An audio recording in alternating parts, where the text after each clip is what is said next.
Hey everyone, I just wanted to show you something that we've been working on over the last couple of months, and it relates to ease of use, and it relates to engagement, and it relates to disrupting companies, creating disruptive companies, and all of those things that come from ease of use and making things easy to do and easy to use. And come out of it is the leadership card deck, which helps improve the engagement of your teams. That has huge flow-on effects like improving the profitability, productivity of your people, making people want to come to work and do a good job. And I had to bring Phil along because I've been playing, we've sort of evolved this game from the leadership card deck just by playing it over the last couple of weeks. And the way it's evolved is really, really great. You're going to love playing it as well. And Phil's probably one of the best people to play this, because he's probably one of the most hardcore lean practitioners in the Southern Hemisphere, I would say. He's had training at Ford from Toyota guys, manufacturing background, also financial services, formal stuff, Six Sigma.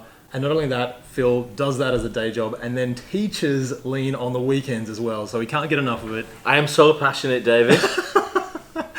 But also so good at it. And Thank you. and that's how this sort of evolved over the last couple of weeks. It did. So, I love the game. I love the game. I'm ready to go. Did you want to walk everyone through how we've been playing? Okay, so we started off with the cards, and on each of the cards is how would you describe it, David? Oh, it's just a tip, a bit of research, a trick, how to improve engagement, how to get the most out of your teams. Yeah. That sort of thing. So when we initially started playing the game, we would just pick 3 cards each, and then we would try to make them flow.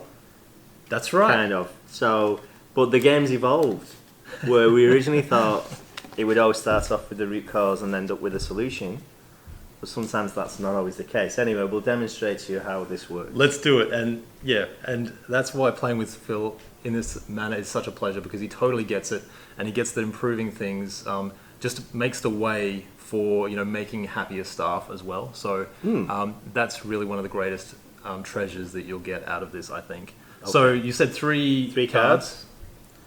1, 2, 3. And when Phil says you make it flow, what we're doing is we're just arranging the cards in the order that we believe they fit. So, and you'll see what you can ask your people to do. So, and you can use this as an icebreaker for a meeting, for any sort of improvement situation or a talk that you're giving. You can use this as a great icebreaker for your teams and get them thinking about improvements before you delve into those things or any other meeting that you're running. And you just have the people take the 3 cards and read out the cards that they get. So okay, so I'll go first. Yep. So not invented here. Okay. Love it. And could you just read that little description there, David? Not invented here. Tendency to rate our own business ideas as more successful than other people's concepts. So it's just hard for us to rate other people's ideas as better than our own or take them on board, even when sometimes they might be better. I think we've all been there. But yeah, that's a really good one. So an unusual mix this time, to be fair. So this is a difficult one. So not invented here. How do we make that consistent, the view to try and improve that concept? So let's find the cards that work around, that are similar, that we can affinity with this. So let's make it repeatable. Okay. Even though it is a concept and almost a culture of thinking, but if we can repeat and embed some form of consistency around that thinking, we'll make it repeatable. And that's going to help the not invented here. I think so. Even though, I've got this one, which I want to sort of bring into the mix as well, and it's the curse of knowledge. So once you have knowledge of a particular subject, it's hard to imagine others not having that same knowledge. And I think, where would we put that, before or after not invented here? I would put it after, yeah. Not invented here, caused from the curse of knowledge. Yep. Solved by making it repeatable in your teams. Yes, and then what else you got? To improve the repeatability, make it visual. Make it visual so people can clearly see what's expected of them. Yep. That's fantastic. Yeah. Is that all yours? That's all mine gone, yeah. So Phil's done already. I've got 2 more. Mastery, which is when your team is able to work continuously towards mastering a worthy skill. It's an intrinsic motivator, and it actually motivates people more than money in some cases. So working towards a worthy skill, if you've put all of this in place, then you're working towards mastery. It's more of an intrinsic motivator than money or gifts or bonuses or rewards in many cases. Yeah, that could hover across quite a few, to be honest. Where would you put it? Yeah, I'd leave it there. Okay. But that, yeah, I think we leave it at the end because that's what it's mastery. That's what we're aspiring towards. That's what we want to go. Yeah. Yeah, good. I like it. And lastly, sales and satisfaction as the effects of engagement. I don't know if you can see that, but companies in the top quartile of engagement achieved 10% higher customer satisfaction than companies in the lowest quartile of staff engagement.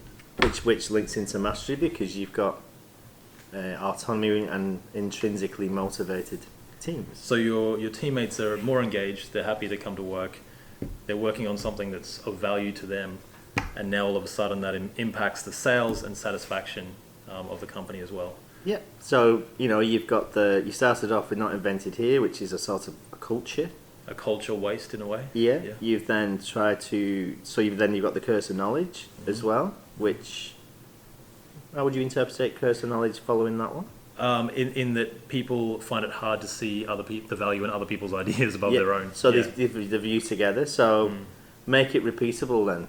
Make the thinking repeatable, or make the culture repeatable. Make the process repeatable. Make the process repeatable to provide the consistency. Yep. And then we're back into make that process visual. Yep. Helps people work towards mastery continuously. It does indeed. Brings sales and satisfaction. It certainly does. Nailed it. Yeah. And see the way that evolved was that, and this could go any way, because all it is a discussion around the way we think that it should flow.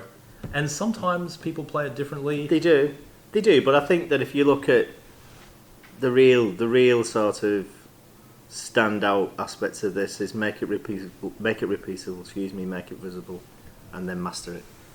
I love it. Perfect. That's really good. Well done. Thanks, Phil. Thank you. I love your work.